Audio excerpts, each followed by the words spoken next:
kebetulan sudah ada data hariannya, dan tadi saya katakan ya, saya juga tertarik ini dengan analisis metode yang akan dibuat ini. Oke, ya nanti itu lagi. Nah, cuman untuk data harian ini ya, memang saya punya dua file ya, khusus kalau yang di Provinsi Jawa Barat ya, itu sudah cukup baik formatnya. Nah, nanti untuk yang seluruh Indonesia sudah ada juga. Kan yaitu yang pernah saya utarakan, saat ini kan kami ini di BMKG pusat pertama ya, kan sedang melakukan pemutakhiran hujan rata-rata 91/2020 ya. Kemudian juga nanti sekaligus pemutakhiran zona musimnya. Jadi ya kebetulan saya sudah dikirimi data terutama curah hujan untuk seluruh provinsi di Indonesia ya. Nanti misalnya seperti Raihan ini nanti mungkin dua file ya, format yang saya yang dari Bogor sama ya format yang diberikan oleh tim. Soalnya kalau saya yang harus menggabungkan lumayan juga itu ya, karena datanya harian, tapi karena sudah digital kan ya, sudah file ya, kan tinggal digabung saja. Gimana untuk yang lainnya, ada nggak masukan?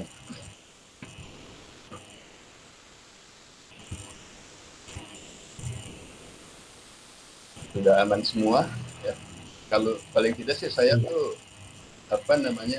membayangkan ya, ketika nanti kalian menulis narasi bab 3 kan data dan metode ya paling tidak sekarang untuk wilayah-wilayah yang dipilih ya, dalam proposal itu sudah terbayang itu ya, ada berapa, kalau misalnya nanti data hujan diperlukan ya ada berapa pos hujan di situ, di mana kelengkapannya kan sudah ada tuh ya, terpikirkan. Kemudian kalau mau yang menyentuh tentang proyeksi ya, nah itu ya kan sudah harus terpikir ya, sudah harus terbayang ya. Bisa nggak nih saya dapatkan data proyeksi ya, baik hujan, suhu atau kelembaban gitu kan di wilayah yang saya pilih ya, karena itu datanya sampai sekarang juga ya kita sendiri di STMKG ya belum punya ya bank data gitu yang bisa memperoleh itu. Nah, ya, biasanya senior kalian yang membutuhkan output dari data proyeksi itu kan harus berhubungan ya dengan teman-teman di kantor pusat gitu. Ya, bisa di Puslitbang, bisa juga di penelitian klimatologi ya. Nah, kalau nggak salah di bidang varietas iklim itu ya, teman-teman di situ yang sudah punya ya, menyiapkan. Intinya kan itu tinggal mengambil datanya gitu ya, nanti tinggal istilahnya di download lalu dipindahkan dari formatnya itu menjadi ke Excel seperti itu. Ya, jadi itu sudah harus bayang nih ya, ini udah minggu ke-9 gitu ya, karena kata kuncinya data ya, jadi di proposal ini kata kuncinya data ya, data dan metode lah gitu ya. Tapi metode ya kan kalau nggak ada datanya mau ngitung apa gitu. Oke, ada yang mau diskusi tentang itu?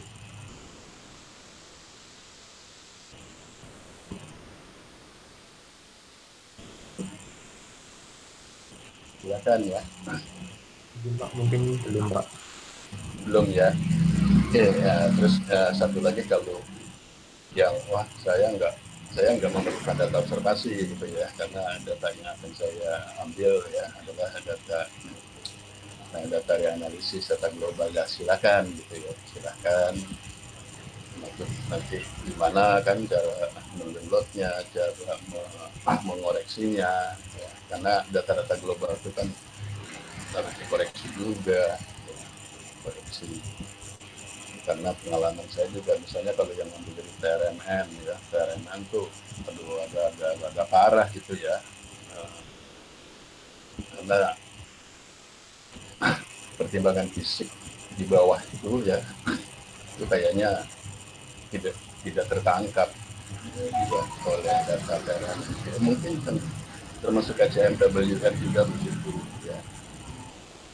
Saya sudah coba kan teliti itu, saya coba analisa, saya coba ada 3 wilayah yang punya pola ekuatorial, lokal, dan monsun ya.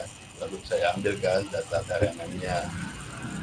Nah, ternyata yang lokal ya itu sama sekali kurang tertangkap. Artinya apa? Luaran output daripada TRMN itu ya cenderung rata aja ya, setahun itu ya, tiap tahunnya dari Januari sampai Desember ya. Jadi pola-pola yang memang jelas apa ya, menurut data observasi itu ya, menurut kondisi di lapang itu ada yang lokal, ada yang ekuatorial gitu. Untuk data kayak analisis masih masih kurang kurang tertangkap gitu. Jadi maksud saya kan kalau dari awal datanya saja sudah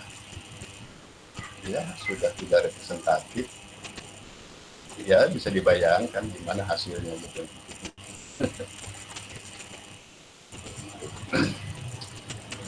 Oke, baik ya. Jadi kalau tidak ada lagi, uh, kita coba sedikit lah ya waktu nanti ya. Saya sampai dengan HP jam 10, dan itu saya ada perlu juga ya, ada perlu mau ke kampus terus mau keluar juga. Jadi nanti setelah ya udah kita selesai saja ya sampai saya bilang apa. Oke, sekarang kita bahas dulu yang kemarin ya. Oh iya, sudah saya email juga ya. Sudah saya juga bahan yang pertemuan kemarin dengan jawaban ini, ya, jawaban UTS kita.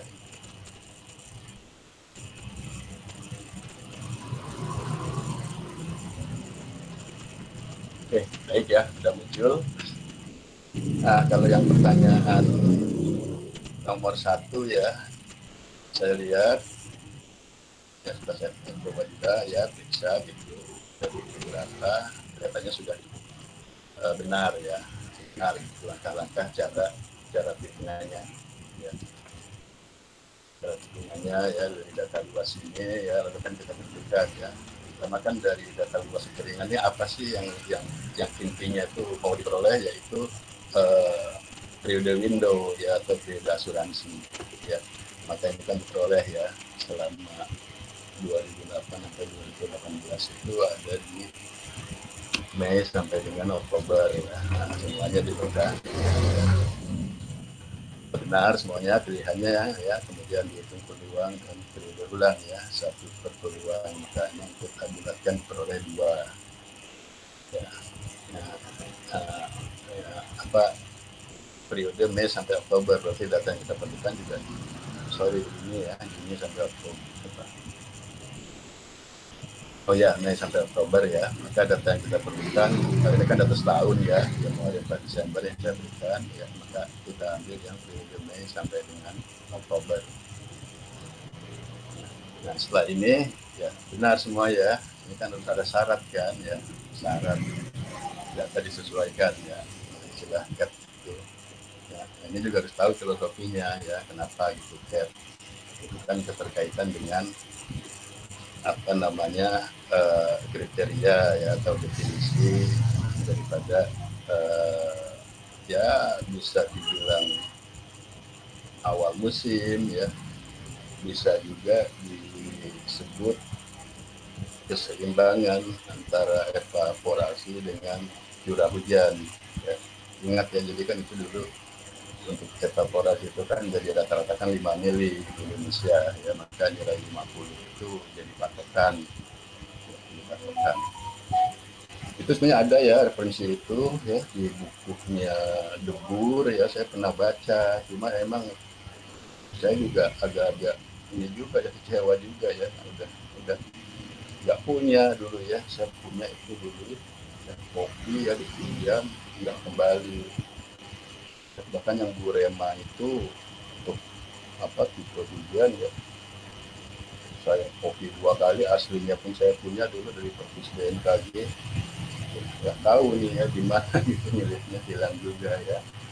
Jadi maksud saya kata kuncinya, ya kita kan di klimatologi ya, itu kan penting sekali basic itu kan, pola hujan ya, kenapa jadi 3 itu kan ya, equatorial, monsoon itu di bukunya Burema itu dibahas tuntas ya, itu.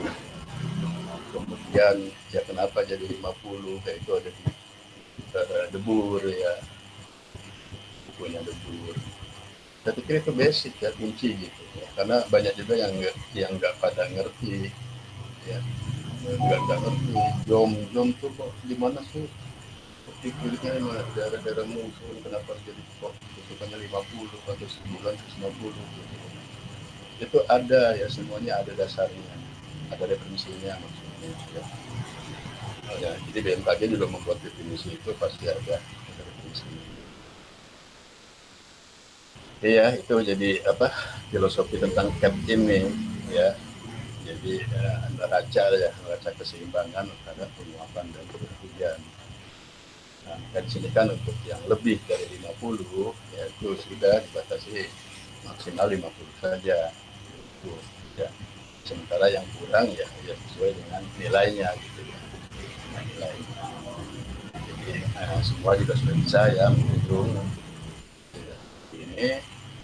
Nah, kemudian nanti kan kita jumlah ya. Nah, jumlah ini kan memang jumlah selama periode window ya, periode window. Nah setelah itu kan untuk mencari trigger dan exitnya ya, ini memang apa ya, memang seperti ini langkahnya ya, di sort gitu kan data ya, besar ke kecil kan, logika kita gitu ya, kenapa gitu kan harus di sort dari besar ke kecil.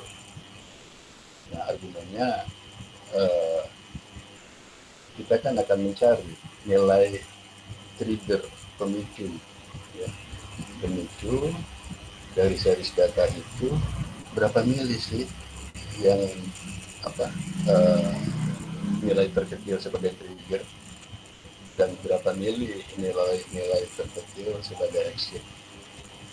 Nah, kan ke situ kita akan mencarinya, sehingga di dalam analisis ini eh, terkait dengan asuransi itu kan bisa dijadikan pedoman gitu kan HBH itu begitu ya, jadikan pedoman. Oh, nilai X itu adalah akumulasi nilai curah hujan terburuk ya, gitu yang kita olah gitu. Kemudian trigger ya berkaitan dengan periode ulangnya gitu kan ya, periode ulangnya gitu. Nah jadi emang batas antara trigger dan exit itu yaitu dijadikan pedoman ya, dijadikan pedoman untuk nanti pembayaran klaim dari asuransi.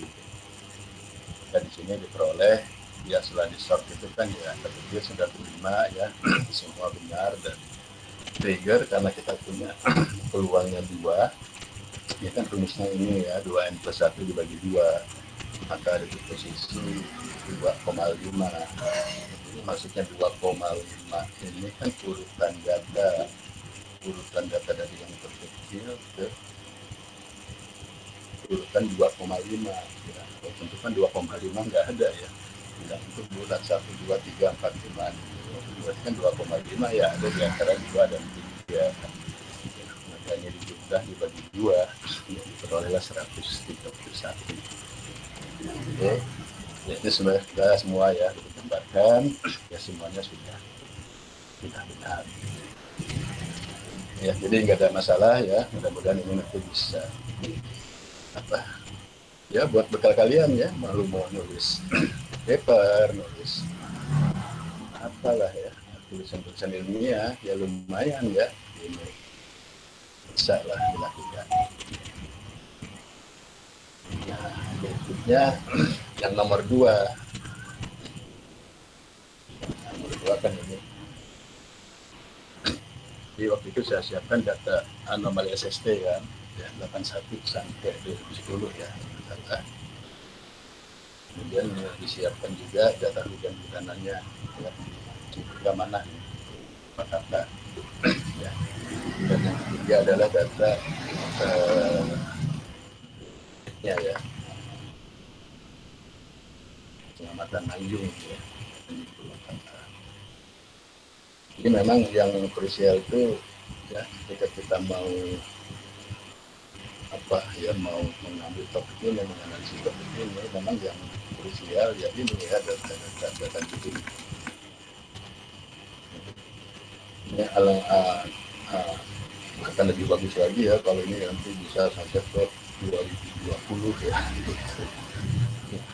Saya nggak tahu ya, tapi kalau untuk di Citarum ya, itu kan ada 3 kaskad di sana ya, ada Cirata, Saguling, Jatiluhur kan. Ya. Karena saya juga masukin dulu di situ ketika di Bogor ya. Kalau untuk Jatiluhur ya, ya ketiga kaskad itu ya, itu bagus itu data debitnya. Ini data debitnya, bahkan ada lagi data-data lainnya ya, penguapan juga mereka punya. Ya. Juga kalau saya rapat itu ya itu sudah diberikan kan dokumen hak ini bagus. Tapi ya memang itu kan ketiga kaskad itu sangat penting ya, sangat krusial gitu.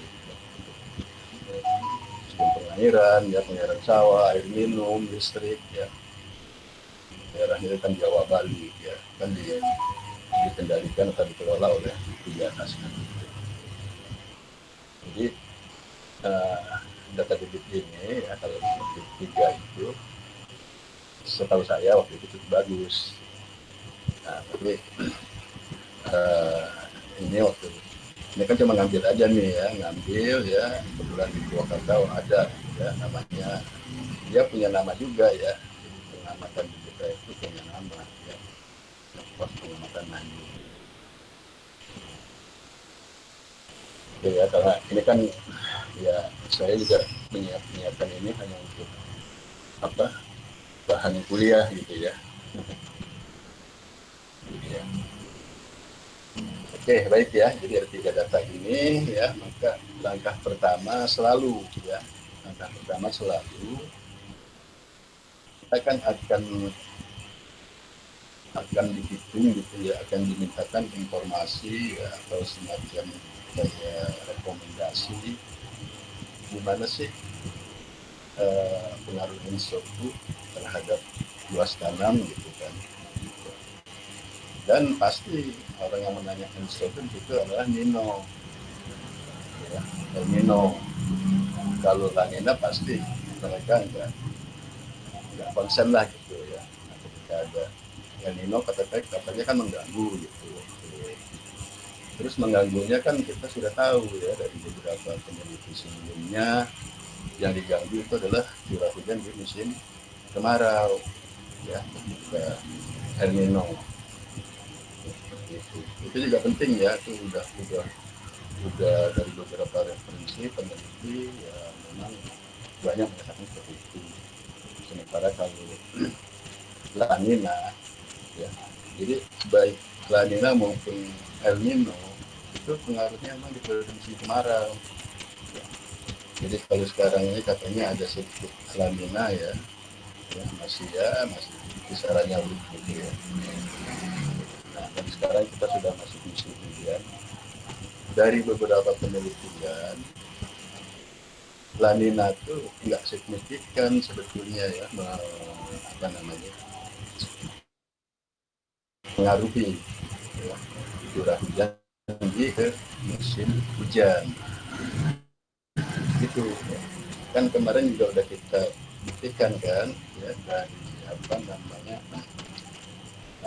hitungan fase soy itu ya, fase soy kan sudah kita lihat ya, di periode musim hujan ya, kita ambil kan contoh Januari itu kita hitung ya, di Januari bahkan pada kejadian tahun-tahun Nina itu ada yang mengurangi curah hujan ya, itu kan fakta, bukti ya, jadi kita bukan opini, fakta.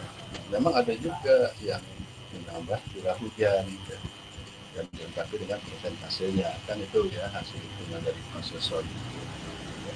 Dan beberapa peneliti memang menyatakan gitu, tidak tidak terlalu mempengaruhi curah hujan di musim hujan ya.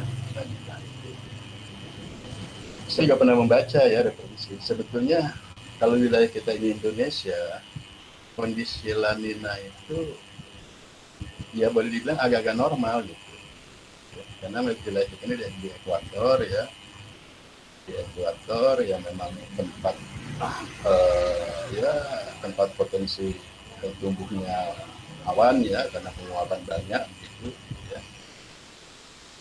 Jadi ketika ada lamina pun ya, kita pada musim hujan ya, apa istilahnya ya, nggak terlalu berpengaruh ya. Artinya kalau itu tahun normal pun ya akan seperti begitu, hujan gitu, kita di Indonesia memang seperti itu ya.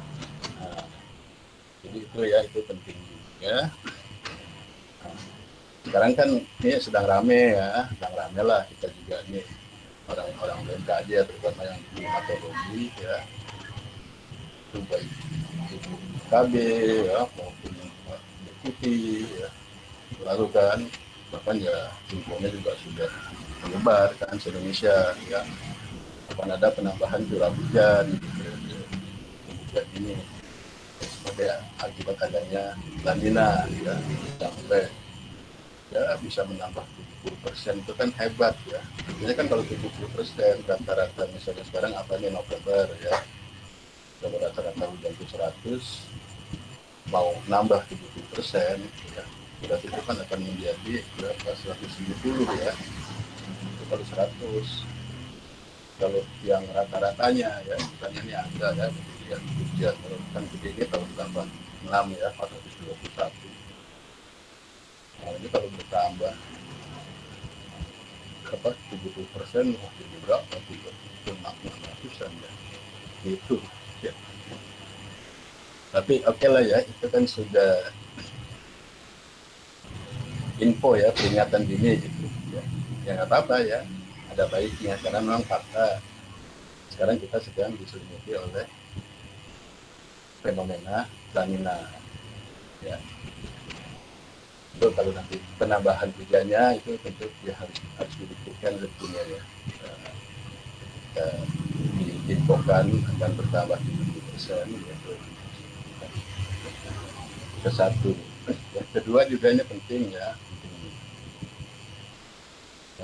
kita ketahui sebetulnya selalu ya, jadi ketika kita memasuki mulai peralihan sampai nanti ke awal musim hujan ya, itu pasti masalahnya sama ya, masalahnya sama, curah hujan ya mau masuk musim hujan tinggi, musim hujan dulu juga begitu tinggi gitu ya. Jadi artinya sejak dulu pun ya seperti itu ya. Nah lalu ini kan ada trigger lanina gitu kan ya, ya ada alasan ya untuk kita BMKG membuat statement seperti itu. Cuma saya juga membaca ya di WA group itu ya, BMKG, bahkan ada ya orang BMKG juga ya, senior juga ya, mantan pejabat juga, ada statement yang menyatakan oke, ini tahun 2021 ini tidak ada kemarau, jadi hujan sepanjang tahun. Saya bingung juga, kok hujan sepanjang tahun? ya. Kita kan 2021 sekarang sudah ada di posisi November. Loh, kemarin-kemarin itu dari April, Mei, Juni, Juli, Agustus, September, pokoknya itu terus hujan terus gitu ya. Baru batasannya itu kan ya, di atas 50 mili atau 150 per bulan. Ya, kan enggak juga ya. Ada kemarin tuh kemaraunya ada gitu ya, walaupun dia agak katakanlah agak pendek gitu ya. Kalau curah hujan juga lumayan tinggi gitu ya. Tapi ada kemaraunya gitu ya. Itu kan maksud saya statement seperti gitu bagi orang awam yang nggak paham kan jadi ditelan saja gitu. Oh 2021 nggak ada kemarau yang waduh juga. Cuman saya mau mengkonter ya itu harusnya dari operasional ya, dari operasional teman-teman itu dan klimat ya, itu harus segera dikonter itu ya pendapat opini seperti itu kurang pas lah gitu ya, tidak benar gitu bahwa saat ini 2021 pun ada kemarau ya. Nanti kalau mau dikatakan kemaraunya emang agak pendek atau kemaraunya curah hujannya di atas normal ya itu kan statement yang lebih bagus ya. Tapi kalau dikatakan tidak ada kemarau, bingung lah nanti orang yang pernah mengalami kekeringan kan di bulan-bulan sebelumnya kan ada itu juga. Bahkan hotspot juga beberapa sudah muncul ya ada ya, itu ya. Oke ya, nah dari data ini makanya tadi karena kita akan menghitung pengaruh ENSO di periode musim kemarau, karena yang terganggu musim kemarau maka kan kita mencari dulu ya. Nah, rata-rata periode musim kemaraunya kapan ya, ya dari 81 sampai 2010 ya. Kita diperoleh kan ya, mulai Juni, Juli, Agustus, September bawah 150. Nanti kalau kamu menghitung satu titik misalnya jatuh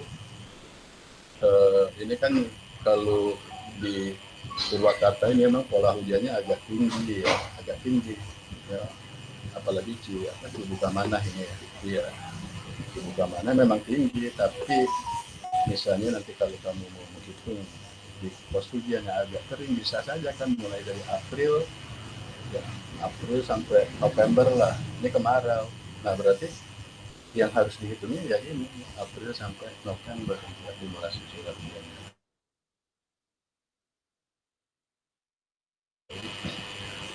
Oktober, Juni, Juli, Agustus, September ya, ini sampai September.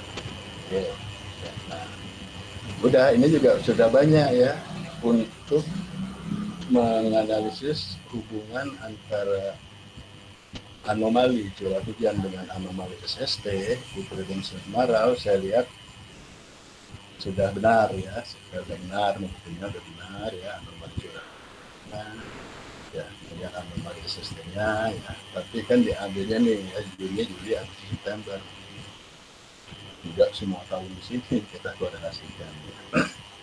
Sudah benar dan equation-nya juga ini umumnya benar ya. Jadi ini kan mengartikan, mengindikasikan oh potensi hujan selama periode musim kemarau kaitannya dengan anomali SST adalah seperti ini ya.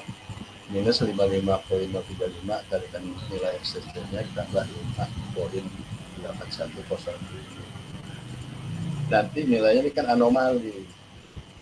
Lalu untuk dikonversi menjadi curah hujannya ya maka rata-rata curah hujan itu ya di bulan-bulan bersangkutan jadi tambah dengan untuk nilai anomali. Ini kan nilai ini bisa positif bisa negatif ya. Namanya anomali. Oke, ya memang R-nya ya ini kalau kita akarkan ya sekitar 3, ya. Itulah ya. Jadi biasa ya tesis saya juga waktu itu menghubungkan antara suhu muka laut ya dengan penguapan. Memang sulit ya kita mau dapat koefisien korelasi itu kita harapkan 0,7 0,8 enggak ya, nggak bisa gitu. Jadi kan ini juga satu fakta ya, bahwa kalau anomalinya negatif, ya itu kan berasosiasi dengan La Nina, oke? Dan kalau positif berasosiasi dengan El Nino, ya. Nah, berarti nanti kalau saat positif itu akan mengurangi curah hujan, dan saat negatif akan menambah curah hujan. Ya, ya itu kan ya itu teorinya kan seperti itu, ya. Tapi ini adalah fakta yang kita peroleh, fakta berdasarkan data, ya. Ternyata ya kan garis trennya seperti ini. Ada yang bisa, ini kan curah hujan di sini ya. SST ini ya, curah hujan ya. Ini kan ada nih nilai batas nol ya. Ada nanti yang di bawah ini ya negatif, ya ada yang bisa positif ya, anomalinya. Ini hubungan dengan SST. Nah ini kan dibuktikan juga dengan nilai R-nya. Kok bisa begitu di R-nya? R-nya juga cuma ya determinasi ini ya kuadrat 0,1238 ya. Sehingga ya itulah kemungkinan alam itu seperti itu ya, enggak seperti plok saklek seperti itu ya. Jadi ini ya, jadi pemahamannya ya, ya juga dengan hanya bisa menghitung ya dipahami gitu ya, apa ini nilai R ya, kenapa sebaran titik-titik ini ya ada yang di atas dan apa namanya tren-trennya, ada yang di bawah garis trennya ya. Ya, itu kan menandakan ya nggak mungkin semua sebaran titik ini semuanya berhimpit dengan garis tren, nggak ada ya, alam tidak menyatakan itu. Oke ya, nah ini langkah pertama ya. Kita melakukan ini, kalian sudah bisa semua ya, kayaknya kita sama ya bentuknya. Saya yang lihat aja indikasinya dari biasanya ini. Nah yang berikutnya kita akan menghitung dengan debitnya ya, dengan debitnya. Nah ingat kan lagi yang kita hitung itu adalah periode Juli sampai September, periode musim kemarau, maka debitnya pun debit di musim kemarau ya. Maka kita bisa membuat tabel ya. Nah, karena datanya sampai 2001 ya kita ikutin data periode debitnya, walaupun curah hujan kita ada sampai 2010. Nah dari sini diperoleh ini, nggak tahu nih ya, banyak ada sedikit beda gitu ya nilai ininya gitu ya, nilai equationnya ini ya. Ya saya nggak tahu ya, kemarin juga ada yang 0, di sini 1291 ya, 1223 sekian gitu ya. Kemudian ada juga 0,2144 ya, plus 31 ya, koma sekian. Tapi ada juga yang sama seperti ini ya, dan umumnya gitu ya, umumnya juga banyak ya. Jadi dugaan itu adalah 0,118 dikalikan anomali curah hujan ya, bulan tersebut ditambah dengan 4,9. Ini cukup bagus ya. Enggak ya, R-nya sama juga lah ya, kalau diakarkan ini sekitar 2 koma. Nah berarti dari langkah pertama dan kedua kan kita sudah membuat ya, sudah memperoleh persamaan. Lalu kita hitung kan angka berikutnya. Dan selalu nih ya, kita lihat nih ya, asumsi luas tanah maksimum 438 ya, ini saya dapat dari ya. Jadi ketika mengambil data ini ya, saya kan sudah infokan juga ya, kalau sulit ya, sulit udah Pak saya ke dinas, wah kurang tahu katanya, petugas pengeran juga wah kurang tahu juga, di BPS juga nggak ada. Makanya kemarin di pertemuan berapa kita ya, yang kalender tanam terpadu itu bisa dijadikan referensi ya, di situ ada luas tanam adalah luas tanam existing ya untuk semua kabupaten di seluruh provinsi Indonesia. Tinggal dihitung saja. Kalau misalnya di Purwakarta, ya, saya buka di Batam, ambil Jawa Barat, masuk Purwakarta, di situ ada. Ya, kalau mau diurai per kecamatannya juga, ya di Purwakarta ada. Lalu itu tinggal diubahkan saja, ya, ketemu 438,2 hektar. Ya, itu maknanya di Purwakarta sana, ya, itu luas tanam padi yang existing gitu ya, itu ada 438 hektar ya, itu ya maknanya. Nah ini kan perlu. Nah nanti ketika ada ENSO dalam hal ini El Nino, apakah luas existing yang sekian itu akan seluruhnya bisa diairi? Ya. Apakah akan berkurang? Kalau berkurang seberapa?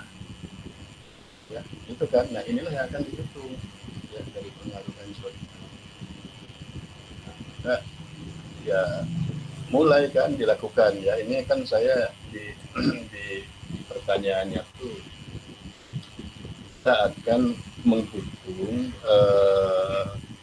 luas LTP pada bulan-bulan musim kemarau kan pada tahun berikutnya ya, tahun 2002 gitu ya.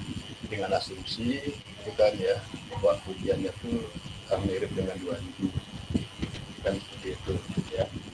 Nah ini kan biasa ya langkah-langkahnya. Pertama ini pasti akan diperoleh ya curah hujan rata-rata tadi ya yang dari 1981 sampai 2010. Mungkin ada yang bertanya, Pak, kenapa rata-rata hujannya juga nggak pakai periode debit saja? Ya silakan aja, ya silakan aja bisa ya. Tapi justru kita di sini akan mempertahankan namanya definisi rata-rata itu atau normal. Ya sekarang kan yang baku yang berlaku itu kan 1981 2010 itu argumennya.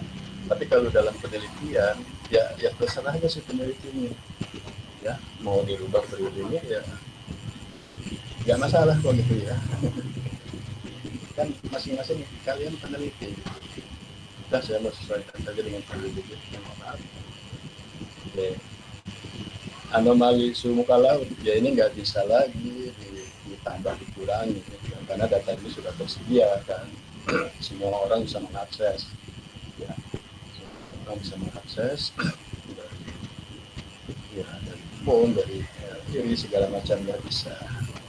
Nah, kemudian anomali ya tadi memang sudah dihitung juga kan ya, periode Juni sampai Mei lagi ya, jadi Januari ya sampai Mei, kemudian Juni sampai Desember.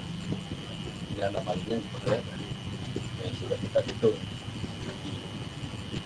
Nah perakiraan ini, nah ini kan langkah awal. Nah, dampak langsung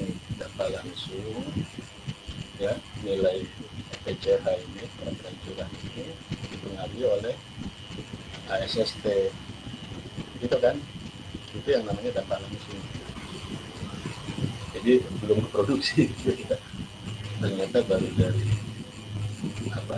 anomali SST-nya. Oke. Nah maka di sini perhitungannya kan menggunakan persamaan karena kita sudah membuat yang equation antara anomali curah hujan dan maka itu adalah ini kan.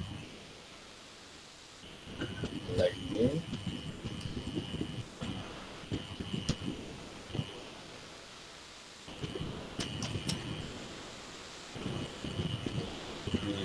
di 55,5 ya dikalikan ini kan SST-nya ya ditambah dengan 8107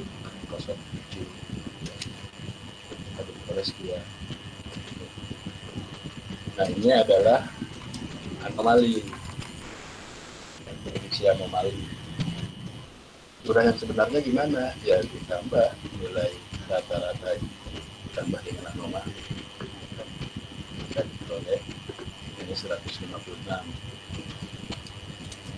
Bukan penambahan dari rata-rata ditambah dengan anomali. Dan kalian juga ada benar ini ya, banyak pengamen itu benar ya, karena persamaannya yang saya lihat ya benar ya, dan tidak sama. Oke, nah berikutnya kan kita menghitung debit.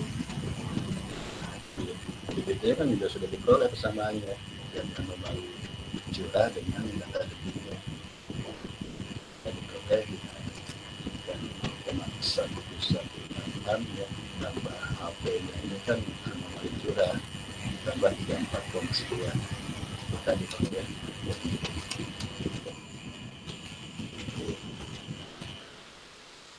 Nah, debit sudah diperoleh dari persamaan dengan anomali curah hujan. Nah, lalu kan logikanya debit ini kan akan didistribusikan, ya, didistribusikan ke lahan, gitu kan? Ke lahan tadi tuh ya, yang RTP-nya berapa? 438,2. Nah, ini kira-kira siapa nih bulan ke bulannya? Maka kita akan menghitung kekurangan airnya dulu.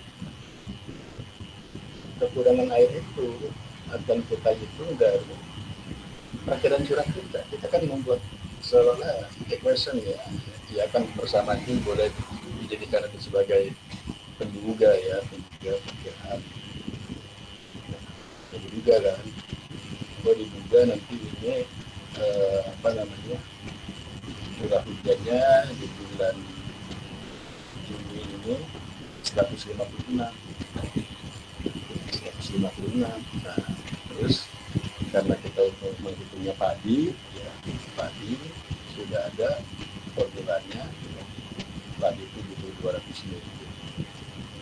Kan logikanya begitu kan, ini tanaman butuh 200, sedangkan kita juga curah hujannya 156. Ini pasti kurang kan, 200 dikurangi.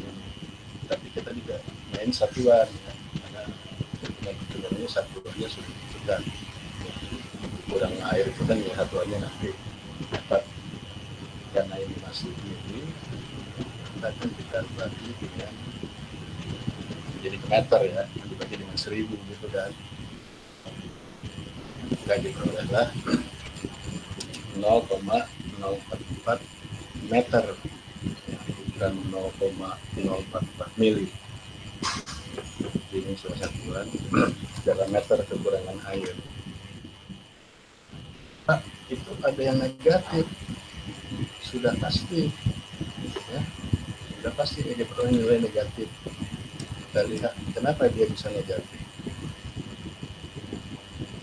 karena kebutuhan apa padinya itu kan 200, sementara kita juga kuantiti hujannya 263 ya kan ya. Nah, karena memang apa formulanya seperti ini, kebutuhan air dikurangi dengan apa hujan yang diduga ya, berarti dia akan negatif ya, jadi sama ya, jadi kan faktor ya akan diperoleh pasti negatif. Maknanya apa sih nilai negatif ini? Artinya dia nggak bermasalah, jadi nanti di dalam tabel ini dibuat 0 gitu ya, 0, jadi tidak ada kekurangan air ya.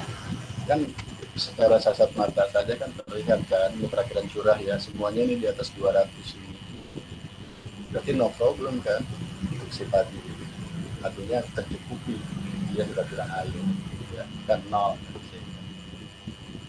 kekurangan air mungkin 0. Itu ya memaknainya itu.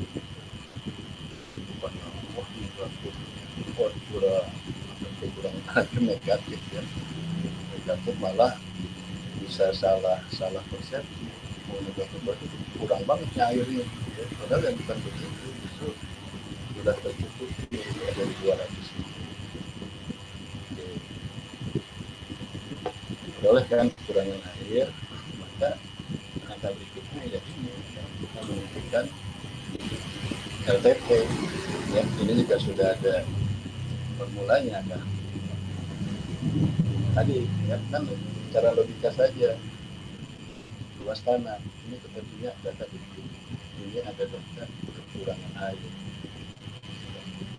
Nah maka LTP itu ya intensitas tanam ini perkiraan debitnya dibagi dengan kebutuhan air kan seperti itu ya logikanya ya. Maka perkiraan debit kan lagi-lagi kita bicara dugaan debit dibagi dengan kekurangan air. Nah satuannya juga nanti sudah hektar ya, jadi dari persamaan ini ya itu sudah nanti konversinya ke hektar. Nah maka diperoleh 499,5. Nah bulan lainnya sama ya dengan cara yang sama ya. Dan ini ketika kita copy pasti dia keluar begini ya. Karena 0 kan 0 dibagi dengan bilangan ya kan bisa begitu pasti 0 ya 0 dibagi dengan kekurangan air apa debit ya dibagi dengan 0 ya tak terhingga gitu. Oke, nah jadi kalau kita lihat di sini ya dari hasil hitungan ini kan ya, potensi luas tanah dan ini pasti maksimum ya 438,2 ribu hektar itu ya pasti sudah terpenuhi diairi ya. seluruh daerah tanaman padi di Purwakarta itu ya bisa terairi. Nah, jadi di sini kan, nah kan pertanyaannya berapa kan luas tanah potensial ya pada periode musim kemarau 2002 ya dengan asumsi nanti hari curah hujan itu ya, prediksinya ini ya seperti tahun 2000. Nah maka keluarlah ini bulan Juni akan mencapai hampir 500 hektar, bulan Juli 345 ya, Agustus 247 dan September 345. Nah ini artinya apa sih? Nah jadi inilah luas tanah potensial pada periode musim kemarau tahun berikutnya ya. Dan tadi juga ya selalu di sini kan ada bilang apa ada asumsi gitu ya dari tahun 2000. Oke. Nah kan luas maksimum ya yang ada di kalender tanam itu di Kata Terpadu Purwakarta cuma 438,2 ya berarti nggak boleh lebih ya walaupun dari hasil hitungan ini contoh ini ya bulan Juni 500 berarti ya tidak 500 ya maksimum 438 ya. Kalau 500 nanti 62 ribunya itu lahan siapa gitu lahan tetangganya gitu Purwakarta mana tetangganya Cianjur ya atau Kerawang jadi ya sudah di sini ini kita ambil contoh ya misalnya padinya udah kita ambil saja yang umum ya yang umurnya 4 bulan itu kan umum padi ya. Sebenarnya untuk varietas tertentu sekarang ada yang bisa 3 bulan kan kita ambil ya 4 bulan nah 4 bulan berarti kalau ditanam bulan Februari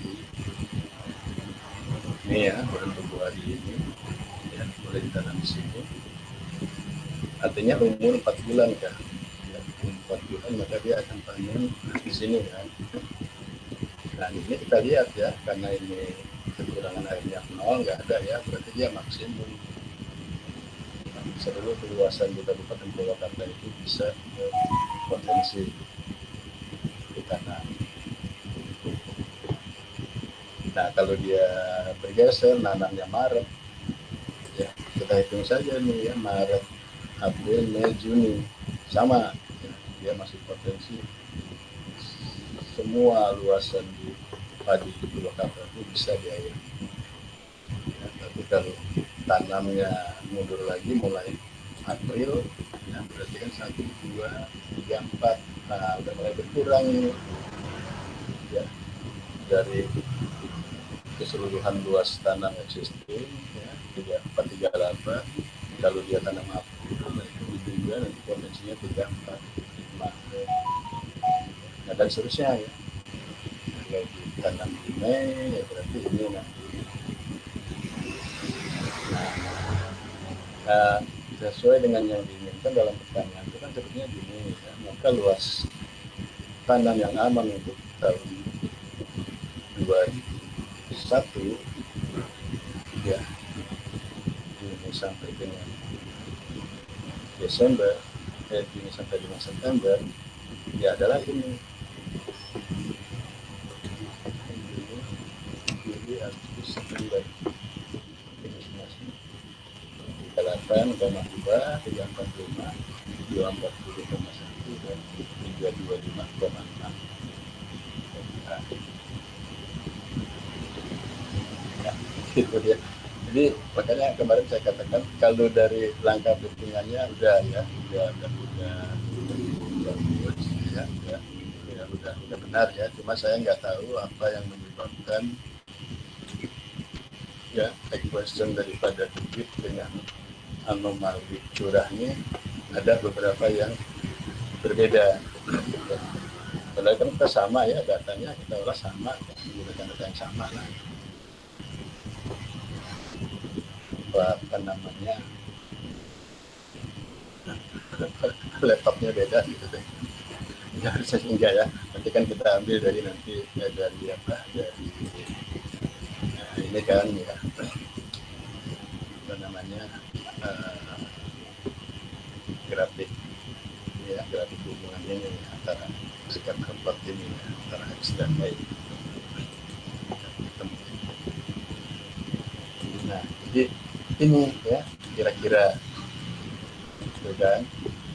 Nah kemarin kan banyak ada juga tuh pertanyaan Pak, apakah setelah ya, ini kan mencoba untuk tahun 2001 ya dengan asumsi ini mirip dengan 2000, bisa nggak nih kita nih mencoba untuk 2021 ya 2021. Nah itu kan nanti dengan cara yang sama ini ya, kita ambil 2021 2021 ya. Cuma memang bagusnya nanti ini pun ya semua data mulai dari anomali ini ya ini bagusnya dilengkapi ya tahun 2020. Kalau ini ada kok ya, ada ini ya. Sekarang kalau kamu mau buka juga di internet pasti ada sambung ini ya 2020. Nah, demikian juga curah hujannya ya. Oke, kita lengkapin sampai 2020 ya. Nah, nanti mencari rata-ratanya gimana Pak? Oke, nanti kita potong ya, jangan karena kita pedomannya kan harus mengacu juga kepada referensi kan 30 tahun ya, bukan ke rata-ratanya nanti kita ambil mulai 991 ya, di sini nanti terus sampai tahun 2000 ya. Nah demikian juga sama AST-nya kan harus ya, kalau kita bikin korelasi itu kan periodenya sama ya. Nah, lalu apalagi ini ya, yang saya katakan krusial itu kan ini bisakah kita ini melanjutkan untuk data ini sampai dia bulan. Nah, kenapa sih harus seperti itu Pak? kan kita selalu ini ya, kalau namanya menganalisis regresi itu, kalau menggunakan periode yang lebih kekinian gitu ya, yang lebih terbaru, itu kan akan lebih representatif ya. Meskipun mungkin ya kalau dari nanti nilai questionnya ini ya, ASS dengan ACH maupun ini ACH dengan debit mungkin saja tidak terlalu banyak berubah, tapi kan kita bukan bicara nilai itu berubah, kita kan bicaranya periode yang semakin kekinian itu lebih representatif apapun hasilnya yang berubah ya. Jadi itu kalau nanti ekuasinya diperoleh sampai 2020 ya memang itu yang terbaik hasilnya. Nanti kita bisa duga ya, untuk 2021 ya, kemarin tuh di periode Juni, Juli, September.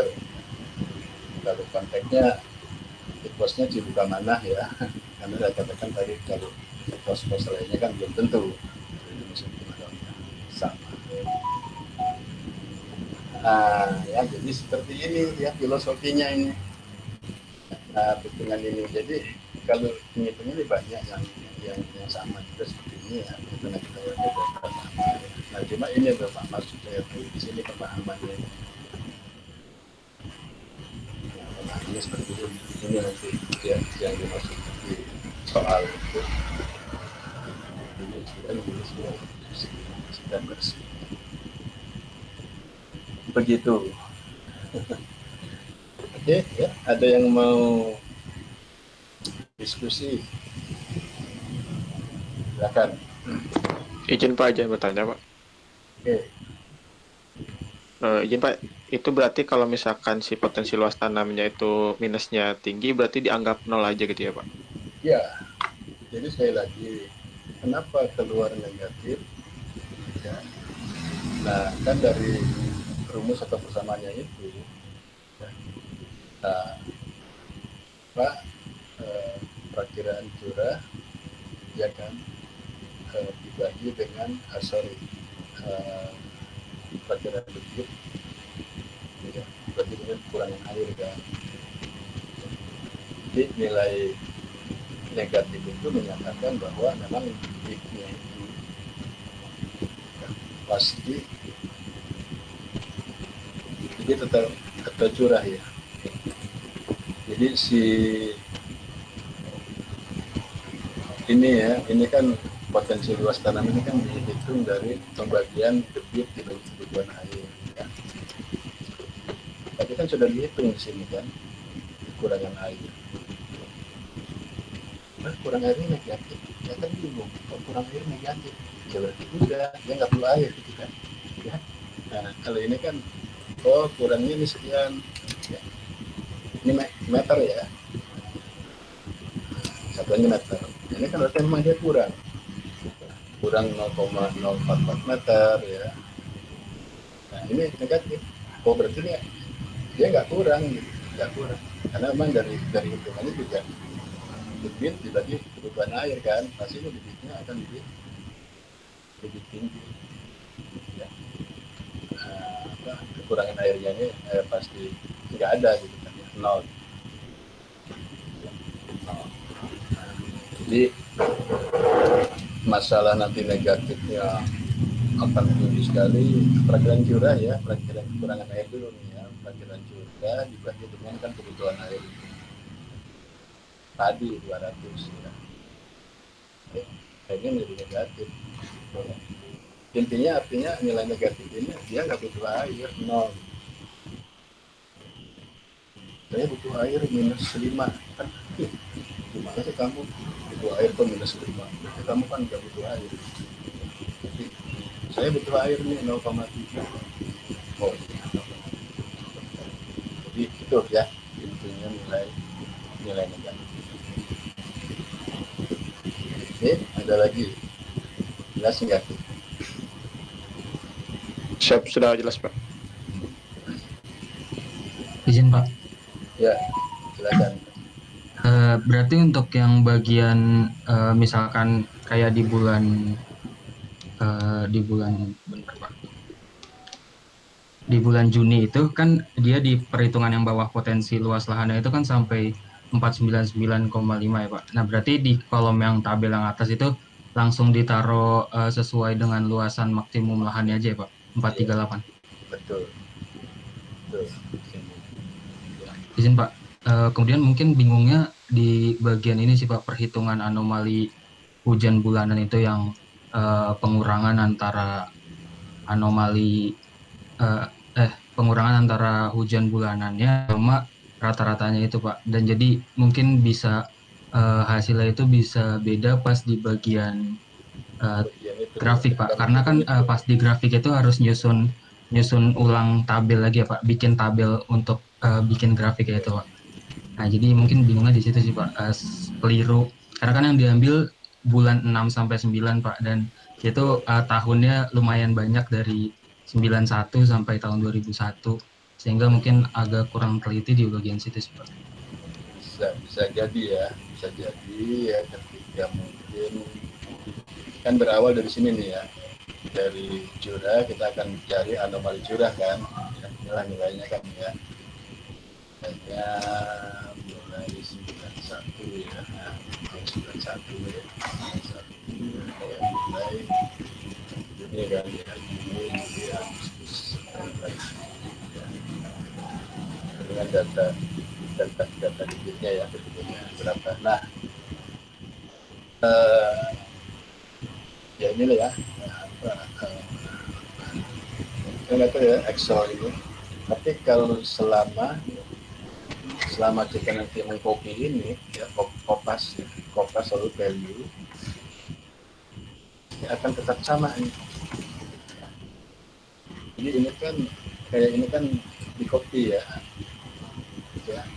kopas. Nah ini kan ya, ini sebetulnya kan min 78 ini kan saya bulatkan saja gitu ya, diklik ini gitu kan ya, jadi satuan desimalnya hilang gitu kan ya. Tapi ketika di kopas value, nah ini kan tetap nih, ini sebetulnya nilainya min 77,73333 ya, tentu kalau dibuang semua di berapa ya. Nah berikutnya kan min 71 ya, sehingga ternyata min 77,866 pasti kalau dibuatkan satu. Jadi maksud saya kalau misal yang di copy-nya ini ya, walaupun di sini sudah dibulatkan ya, tapi memang bawaan di Excel itu begitu ya. Kalau kita copy kembali ya, copy kembali dan kita minta value gitu ya, dia akan keluarkan hasil yang awalnya yang sebenarnya ya. Lalu debit, kalau debit kan ya kayaknya sama semua ya, kita hitung di periode ini kan. Jadi misalnya 49,2, 29, 3,9 kan. Ya, tapi mungkin ketika memang dibulat-bulatkan gitu ya, bisa juga akhirnya nanti kita dibuat terbuat ini ya, kita buat tulisan. Tapi sih saya perhatikan intinya sama ya, yang enggak jauh-jauh banget. Tadi kan ya ada yang dapat 0,0124 ya, ditambah dengan 1,289 ya, kan nggak akan jauh-jauh banget. Jadi ya mungkin saya juga setuju ya, jika ya pembulatan di sini lalu diregresikan dengan bentuknya, sehingga menyebabkan ini sedikit beda. Oke, ya Izin Pak. itu enggak ya?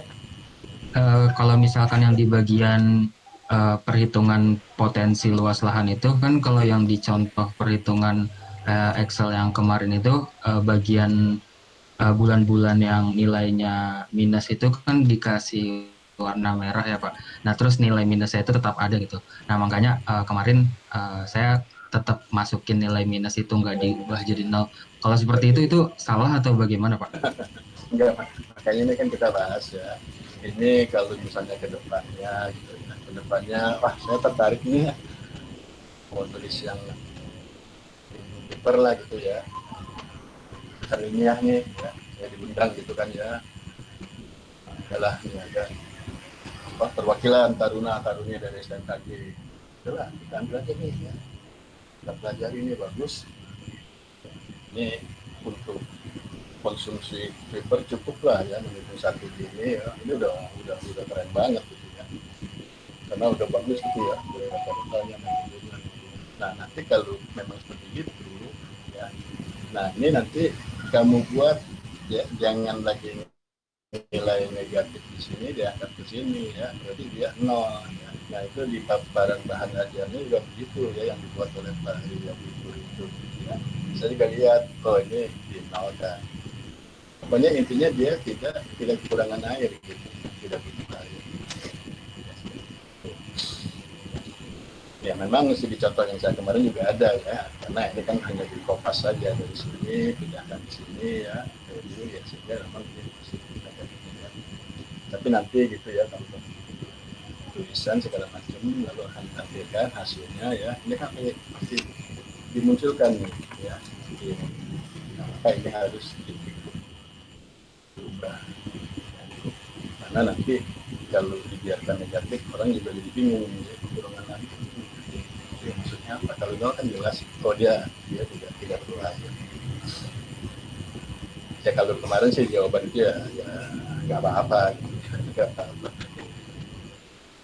Saya kan menilainya gini kemarin, oke ya ini tahapannya dari gampang langsung sampai tidak langsung, itu kalian sudah memahami. Nah, dari ya peletakan ini ya, masih yang contoh yang nggak apa-apa ya, tapi saran saya nanti ya kalau kamu membuat tulisan ya yang dirubah seperti ini ya. Di sini juga kan nanti akan keluarnya negatif ya. Oke.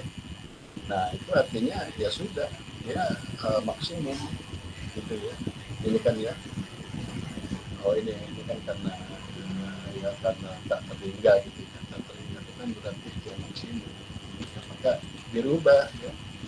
Nah dirubah bulan-bulan ini menjadi nilai maksimumnya 38,2. Kalau ini enggak ya, ini memang data yang bisa dirubahnya negatif anomali. Ini juga ya sama, ini enggak ya, ini ya. Nah, ini kan masalahnya kita ada negatif, maksudnya apa sih? Kalau maksudnya dia nol dan ini maksudnya adalah maksimum bisa ditangani semua. Oke ya, ada lagi ya, jadi ya nggak usah itu juga ya, kalau kemarin di lembar jawaban itu masih mengikuti sesuai dengan contoh. Siap Pak, terima kasih Pak. Yang lain ada lagi? Tapi nggak ada yang milih tema ini ya, kayaknya nggak ada ya proposalnya gitu. Oke ya. Izin Pak, mungkin belum ada Pak. Ya, oke ya, belum ada. Nah kalau belum ada ini ya, yang bilang saya kelas 2 ini kita coba tambahin karena ini juga apa nanti ini menarik ya, yang saya nggak ngerti nanti ya di proposal ini siapa yang menganalisisnya tentang kebencanaan bencana longsor, banjir. Jadi ini ada apa ya, melanjutkan yang kemarin ya. Jadi melanjutkan yang kemarin itu tentang analisis banjir ya. Ini nanti bisa kamu cari ini di internet ya. Ya jadi ini ya, klasifikasi dan pemetaan wilayah rawan banjir genangan yang dilokasikan di Kota Pekanbaru. Ini kebetulan yang menyiapkan ini kayaknya para dosen dan mahasiswanya dari Universitas Riau. Nah di sini yang menarik nanti eh, di sini kan ini menghasilkan nanti sama seperti kemarin kan, seberapa luas wilayah yang nanti potensi menjadi rawan banjir genangan. Kan ya di abstraknya kesimpulannya kan ya ada sekian ya yang mendorong pada tingkat sedikit rawan sampai rawan. Nah di sini kita akan lebih fokus. Gimana nih ya menghitung dari parameter-parameternya. Jadi kalau kita lihat ini cukup bagus ya.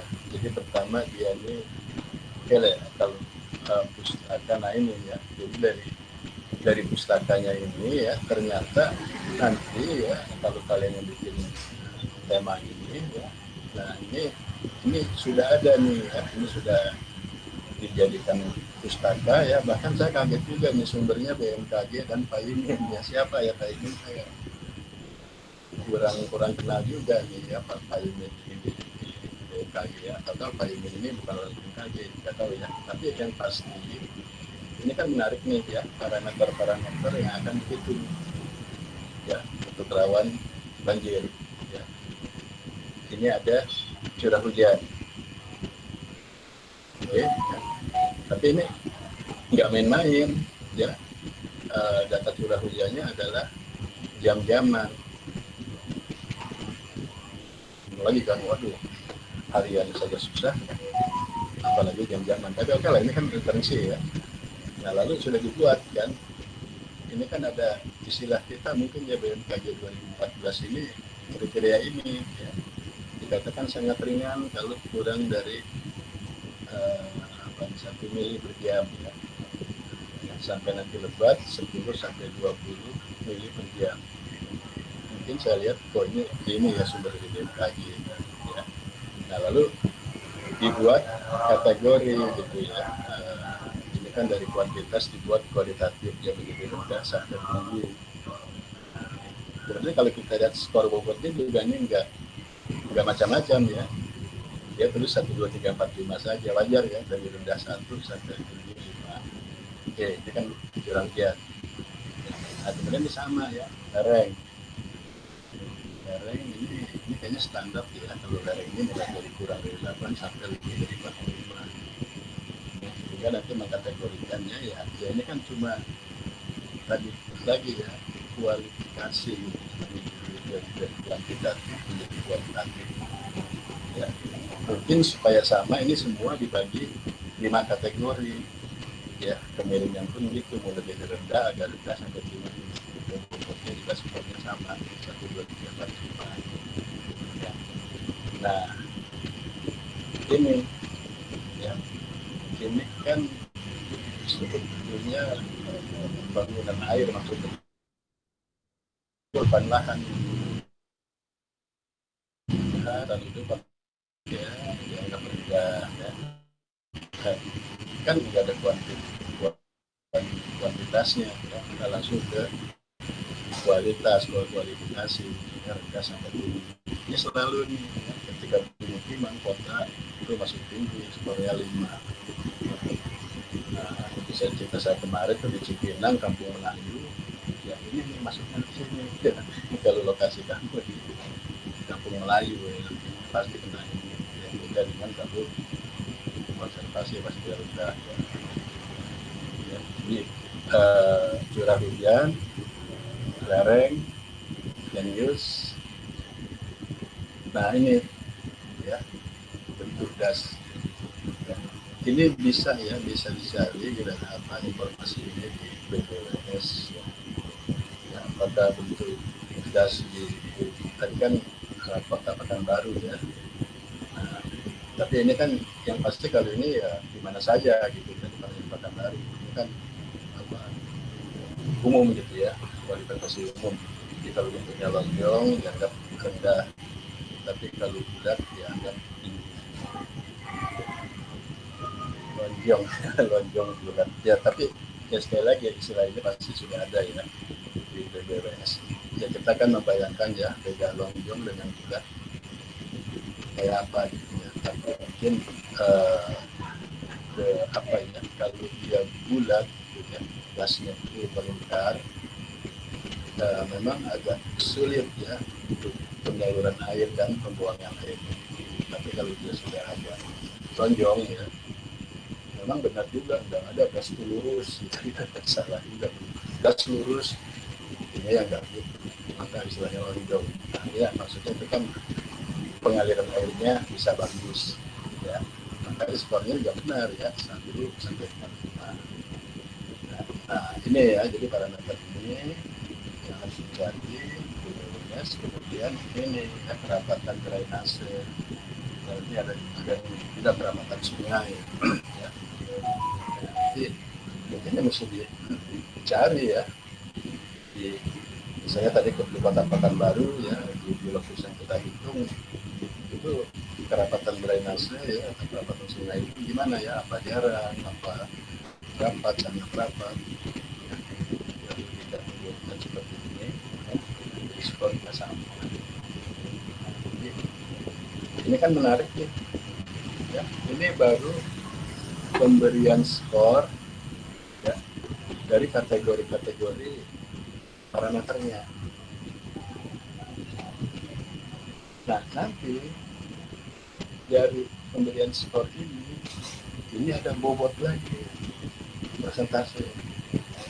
Misalnya nanti pengaruh untuk tutupan lahan bisa ada 5 ya. 5 kan kalau masing-masing dosen kan bagiannya jadi 100%, tapi ternyata enggak.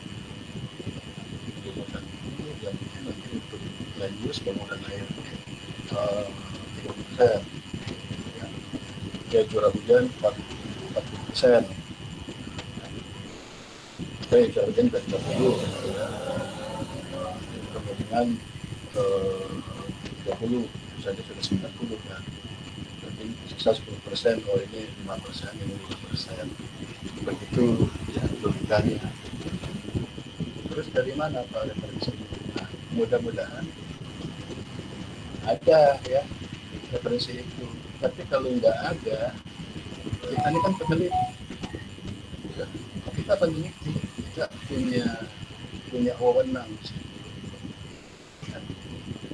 membobot tadi secara persentase dari parameter ini, mana sih yang benar-benar lebih berpengaruh ya, dampaknya terhadap banjir. Itu diserahkan ke kita sebagai peneliti.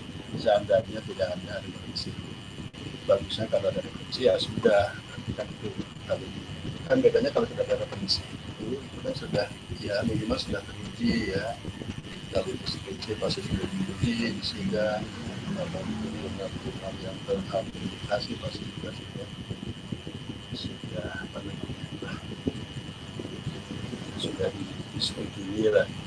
Nah ya ini ya Pak, sulit Pak, saya nggak mungkin ya dapat ini ya, saat saya udah nyari-nyari nggak dapat juga, ini juga nggak dapat juga ya, maka kan ya kan nggak bisa maksa. Saya waktu saya cuma 3 bulan pas kita lagi, saya cuma punya 3 ini saja, ya silakan ya. Jadi saya punya curah hujan, lereng bisa saya buat, Ladius bisa saya cari, ya nggak apa-apa. Jadi 3 ini 3 nah, nanti tinggal persennya ini mana yang mau dibesarkan pengalir dalam persennya ya. Oke, nah kemudian ini apa ya, ada lagi ya, keadaan curah hujan nanti dikaitkan dengan apa namanya potensi pasokan air genangan. Nah nanti ini menarik nih ya.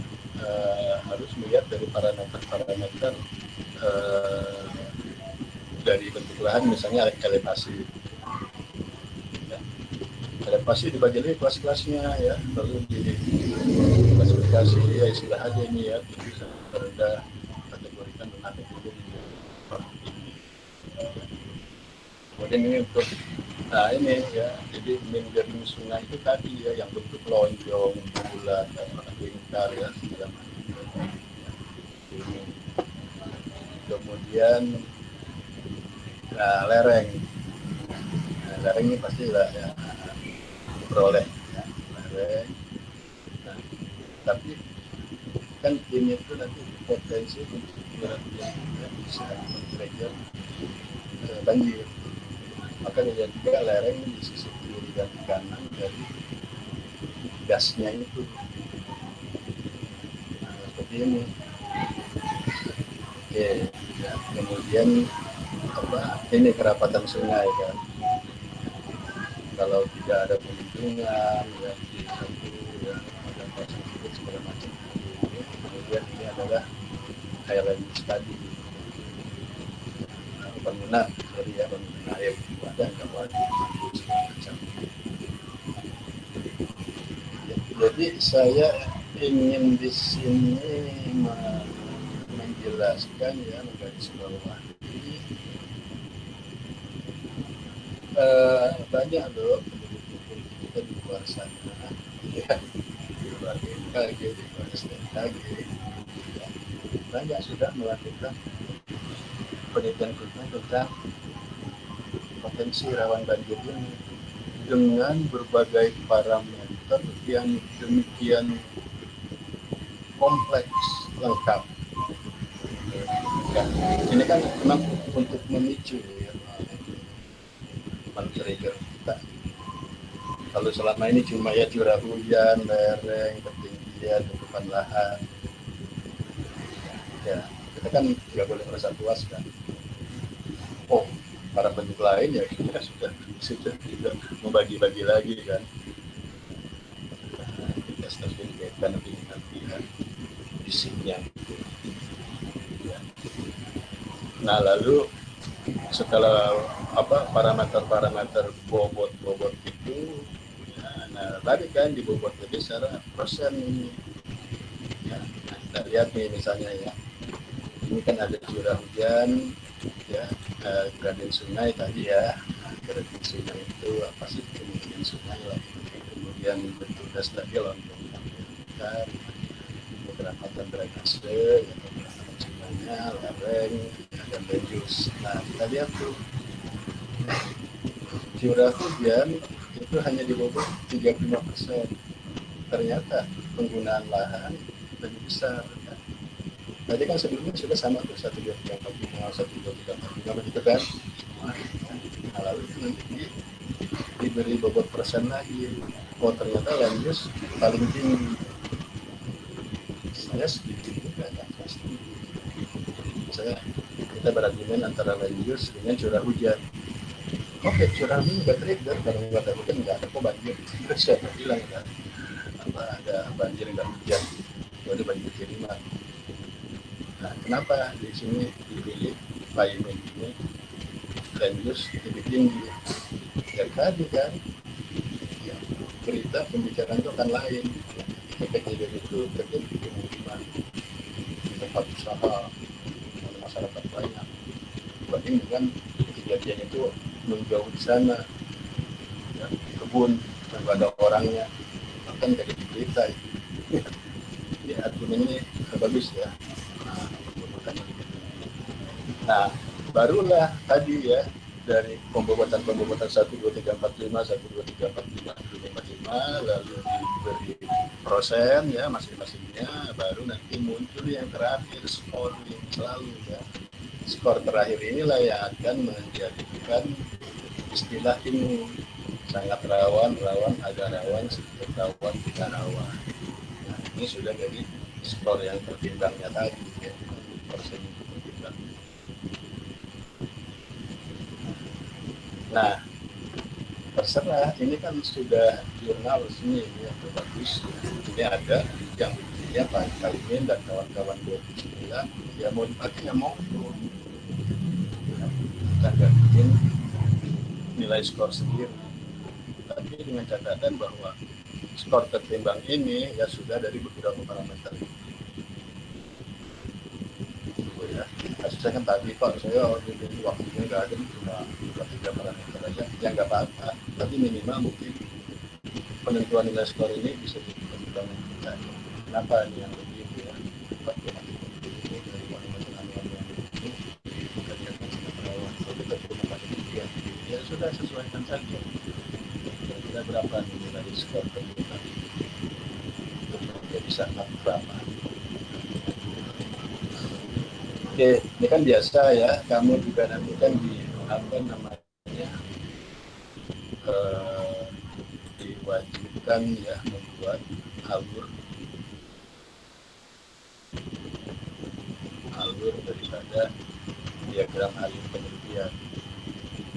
Ini kan bagus ya. Mulai start mengumpulkan data, baru parameter-parameternya dari parameter potensi dan parameter masukan air, ada curah hujan, dan seterusnya. Baru hanya sampai selesai.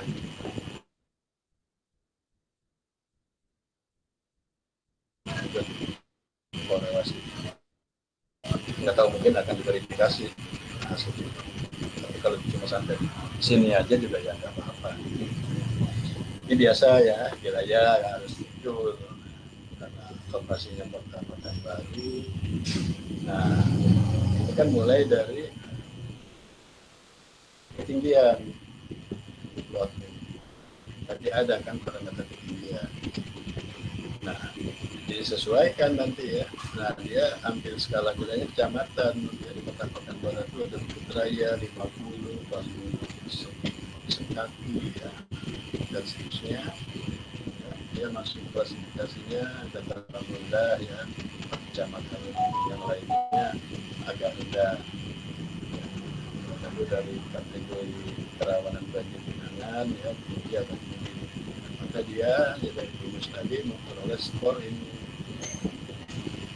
Rata-rata karena dia di kota Pekanbaru dirata-ratakan kan di wilayah Pekanbaru skornya adalah 4, masuk kepada agak tinggi. Nah ini dari bentuk lahan bersatu ya, agak.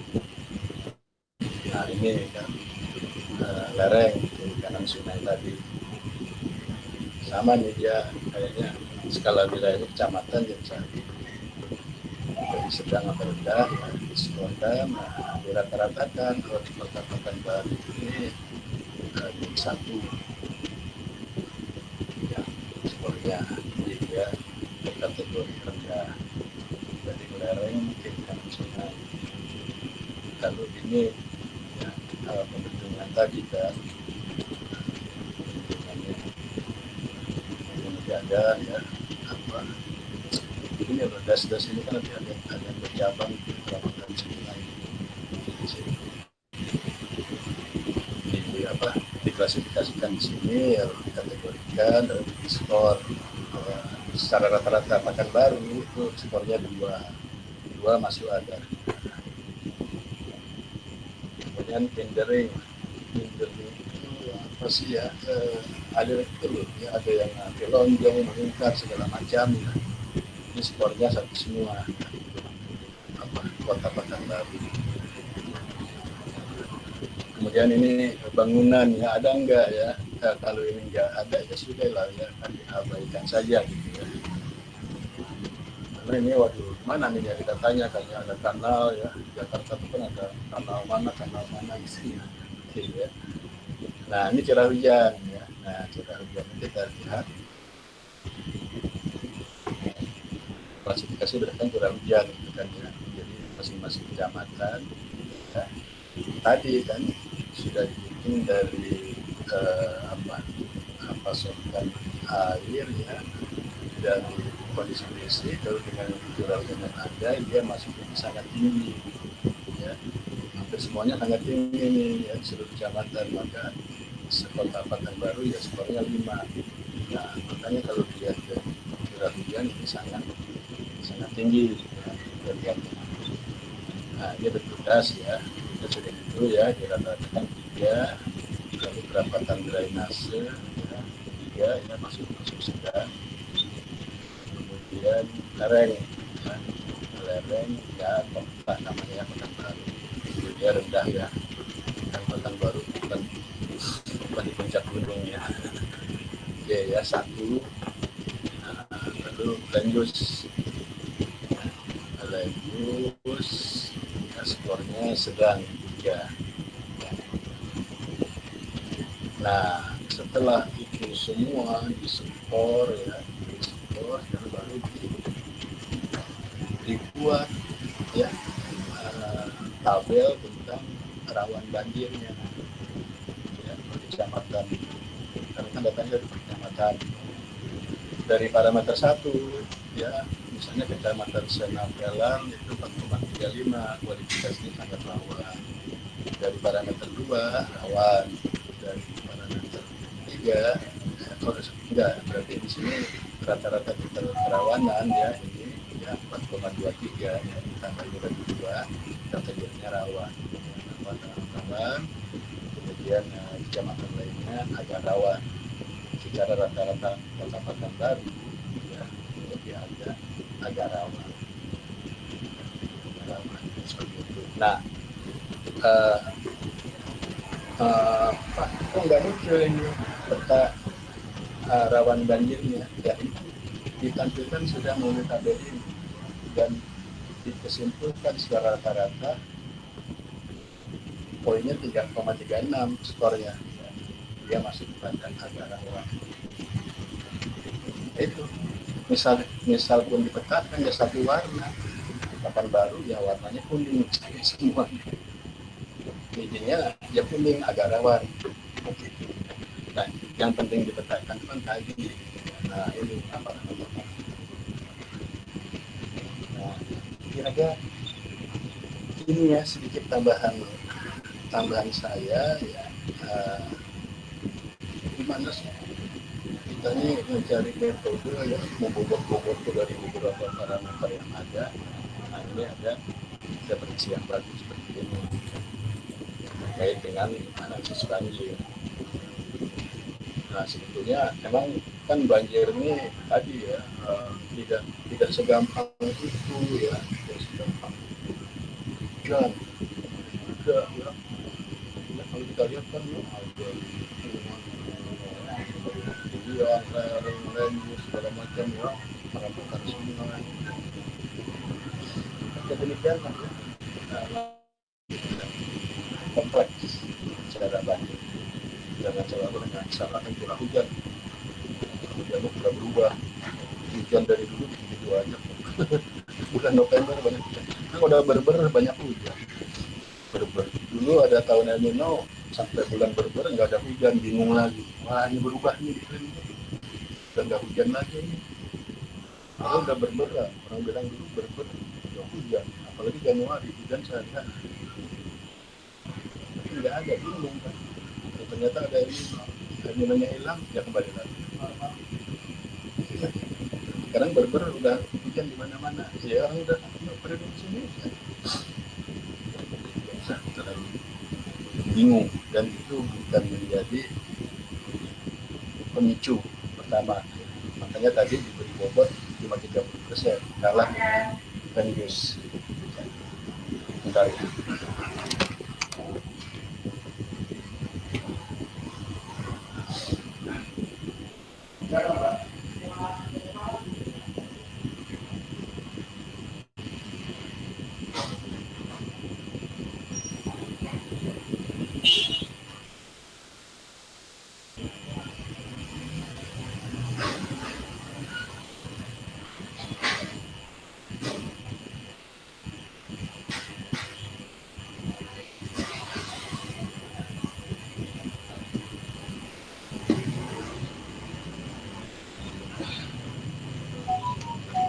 Vitamin itu kali ya, kemarin pesen. Ya, jadi oke ya, baik ya. Jadi ini saya pikir ada referensi yang cukup bagus ya, walaupun nanti di penelitian dan di proposal ini ya tidak akan sebanyak parameter ini digunakan ya untuk keterbatasan data. Ya, nggak apa-apa. Tapi yang paling penting di sini kita tarik adalah seperti itu ya, cara mengkualifikasi, cara memberi pembobotan, lalu cara memberi bobot tertimbangnya dalam persen itu kan logis ya, logis. Ya setelah itu udah laksanakan apapun hasilnya, kan sudah jelas itu disebutkan data yang kami gunakan cuma bla bla bla bla. Ya, orang juga nggak akan nuntut. Kenapa nggak pakai perapatan sungai? Kenapa nggak pakai kondisi bangunan? Ada nggak pintu air segala macam gitu? Nggak sedisarkan. Oke ya, baik. Ada nggak nih yang mau diskusi tentang ini? Jadi kalau kalian perlu ya bisa juga nanti bisa kirim ya. Jadi tadi ya yang intinya nih ya yang menarik di sini yang pembobotan persen itu gimana tadi itu penting ya kalau untuk banjir tuh. Beda dengan nanti yang membobot kesesuaian ya, yang kesesuaian lahan, tanaman apa gitu ya. Itu belum pernah juga saya lihat ada referensi lalu membobot antara dari parameter itu secara prosennya mana yang paling tinggi gitu ya. Jadi kalau seperti ini, nah ini kan ya dari bobot parameter ini kan tadi udah nih parameternya, lalu dibuat prosennya lagi. Seperti kerapatan sungai kan cuma sedikit nih 5%, lereng juga ya 5%. Radius yang kedua curah hujan. Oke, ada yang mau tanya ya? Misalnya Pak, saya cuma pakai datanya ini curah hujan, lereng, radius. Mungkin nanti ada ketinggian. Ya silakan. Yang penting nanti bobot ini harus 100%. Ya, harus 100%. Setelah nanti sebelumnya saya akan kamu beri dulu apa? Nah ini skor ini. Ya nanti kan cara perhitungannya ya ketika berdasarkan lereng ini ya dia masuk 3 ya, maka nanti perhitungannya 3 ini ya, parameter ini tambah parameter yang 3 ini dikalikan dengan ini kan lereng ya, dikalikan dengan 3-nya itu dikalikan dengan ini lereng 5%. Itu udah lebih kecil kan? Jadi nilai 3 itu kali 5% kan jadi kecil.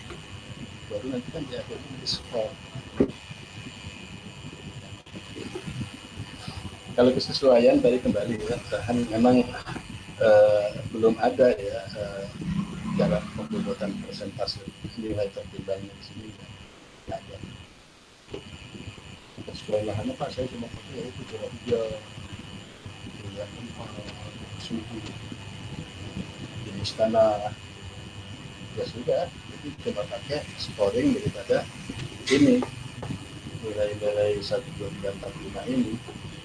Kalau disesuaikan nanti kita menjadi S1, S2, M berapa untuk S1. Nah itu yang kita beri gitu ya. S1 parameter bangunan ya ini ya kebutuhan lahan di atas ini ya. Ini pasti saya tinggi nih sesuai lahan ya ini juga. Nah ini kan ada perkebunan ya, kalau itu pembebasan perkebunan ya, itu diberi dan seperti ini. Tapi mengalir daripada tertimbangnya itu nggak ada. Oke, baik. Ada yang mau diskusi tentang ini? Ya, Izin Pak. silakan. Izin Ya.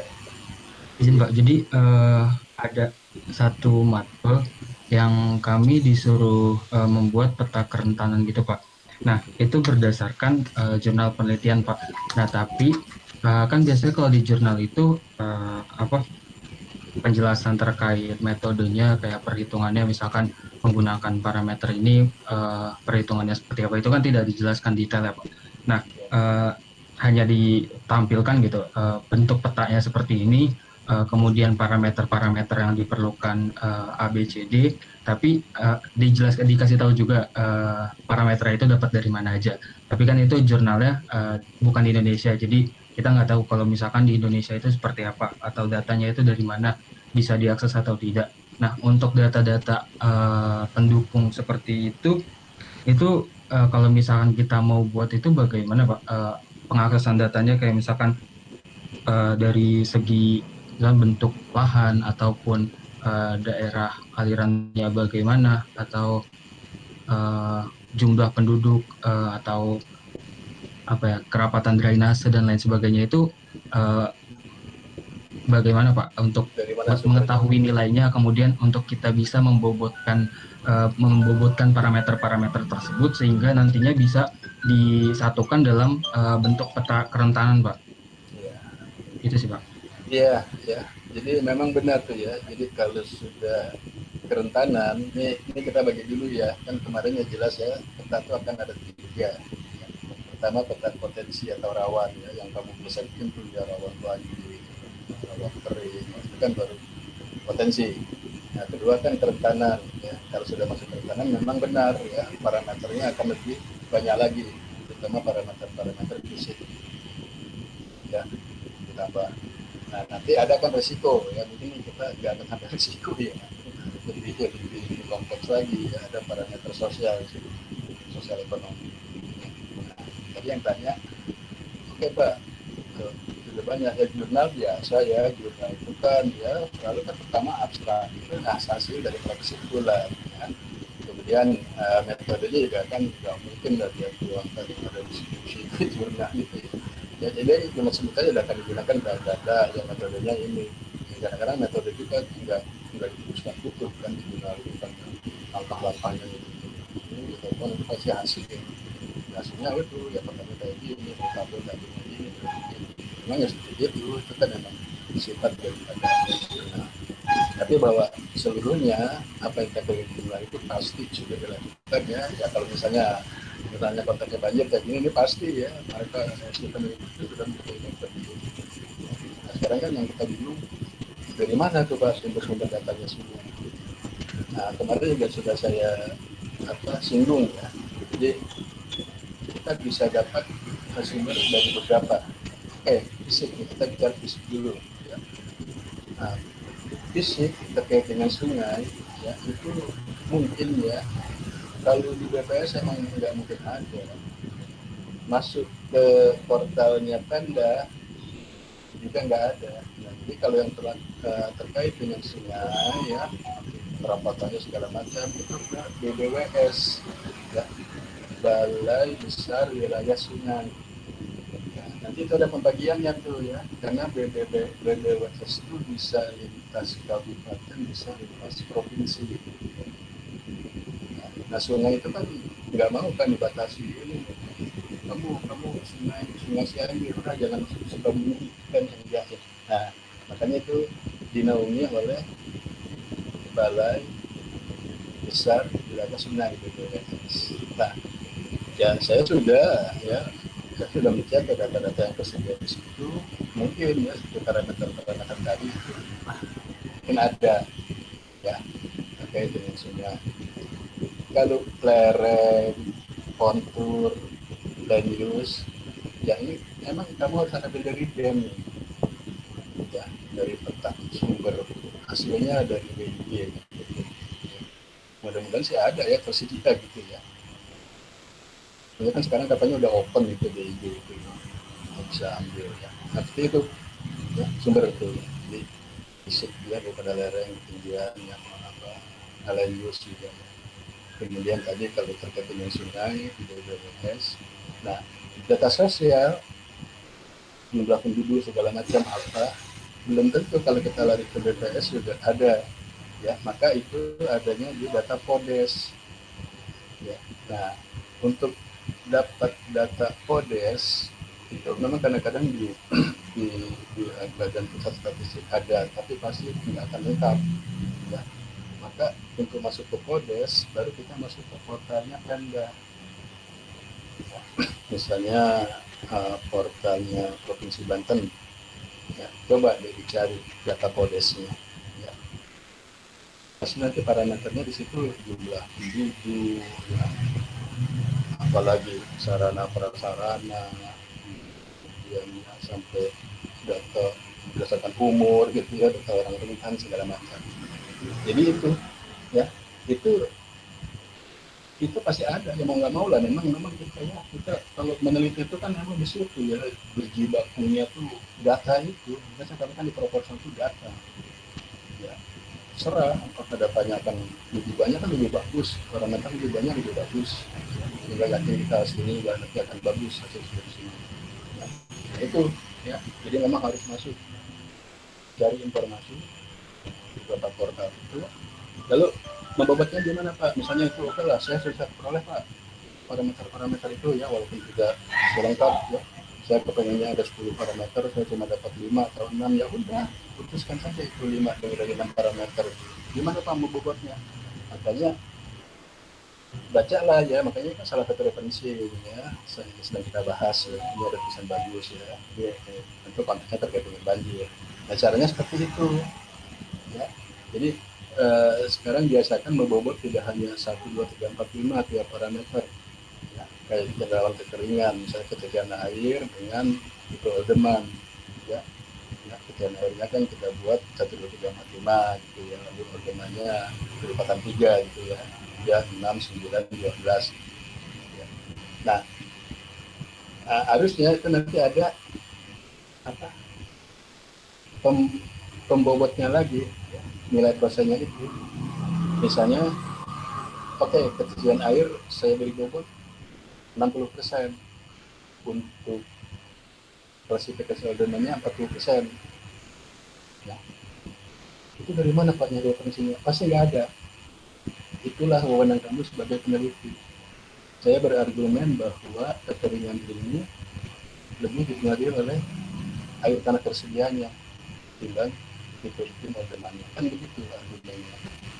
Maka ordenan saya beri bobot 40, saya beri bobot 60. Kita bisa saja ATS 70, ordenan 30. Ya kan, baru untuk jadi skor kan. Jadi seperti itu ya, kalau jadi nanti untuk cara membobotnya gimana, apa membobot parameter yang sudah saya peroleh. Ya baca lah ya, baca referensi yang sudah ada.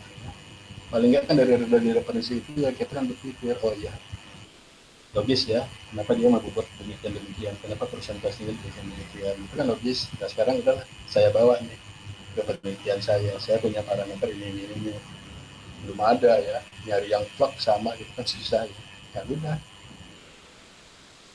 kamu argumenkan ya, sendiri. Mungkin sekarang saya menambahkan ya, ketika membeli bobot itu pakai bobot tertimbangnya gitu, untuk menuju ke skor nilai akhirnya. Pertimbangnya tadi persen-persennya kan logis juga ya, kayak tadi kan pemukiman pasti lebih tinggi lah ya dibanding dengan perkebunan dalam konteks banjir seperti itu ya. Jadi kali kalau data-data silahkanlah kamu, memang ya itulah ya perjuangannya memperoleh data gitu kira-kira. Siapa tadi, Muhammad siapa? Nah, ada lagi yang lain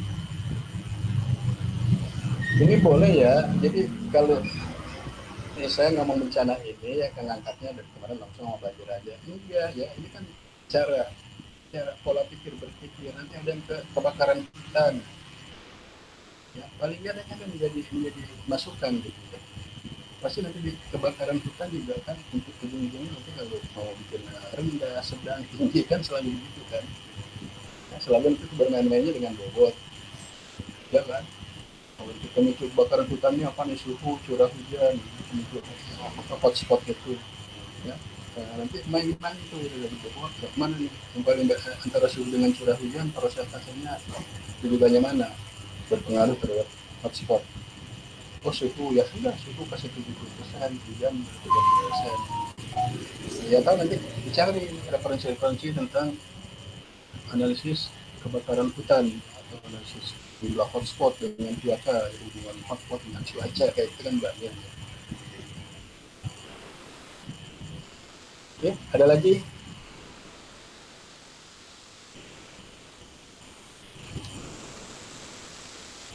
Ya, oke ya. Jadi intinya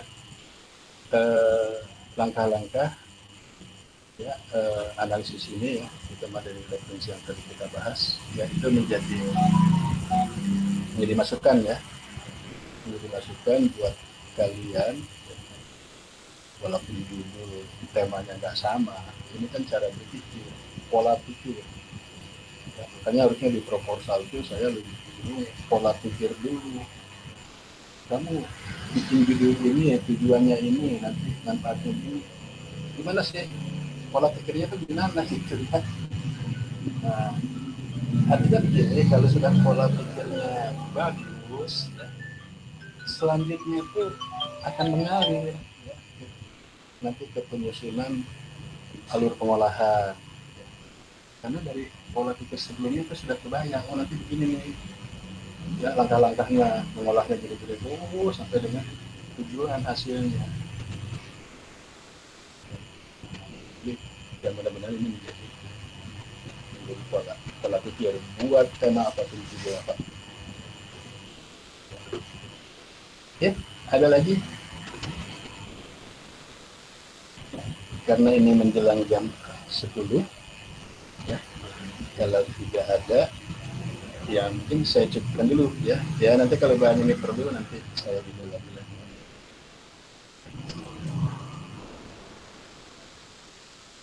Dan nanti saya setelah apel pun ya, tadi ya mau keluar ya, habis dulu mampir.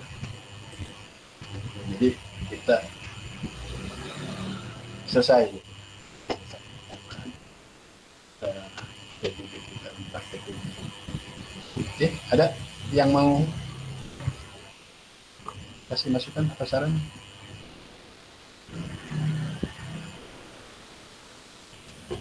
Izin Pak, belum ada Pak. Ini ya, jadi semuanya gitu ya, semuanya saya wanti-wanti aja lah ya. Dan waktu semakin berjalan ya, nggak terasa waktu berjalan ya. Nah, proposal gitu, semuanya ya silakan lah ya, silakan.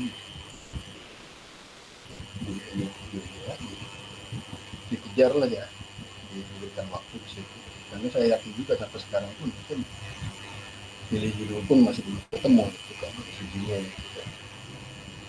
Jadi ketika milih judul itu kan udah terpikirkan di data apa yang akan saya pakai, metodenya apa, ada nggak tadi kan datanya tersedia, saya harus lari kemana, harus membuka ke sumber-sumber mana nih ke data itu, apa mana, itu kan harus dapat terpikirkan. Baru nanti ada nggak nih metodenya, oh metodenya ada kayak gini, metodenya pakai, tetap nggak bisa, itu yang dimaksudnya pola pikir. Saya khawatir aja ya kalau sampai dengan minggu ke-9 ini belum ada yang sampai ke sana, bingung juga nanti. Jadi segera ya fokus juga ke apa proposal kegiatan. Baik kalau gitu ya, saya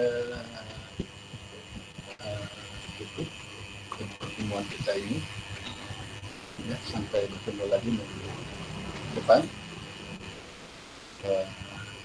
Selamat siang ya, jaga kesehatan selalu ya. Assalamualaikum warahmatullahi wabarakatuh. Waalaikumsalam warahmatullahi wabarakatuh. Terima kasih Pak. Terima kasih Pak. Ya, saya jelas.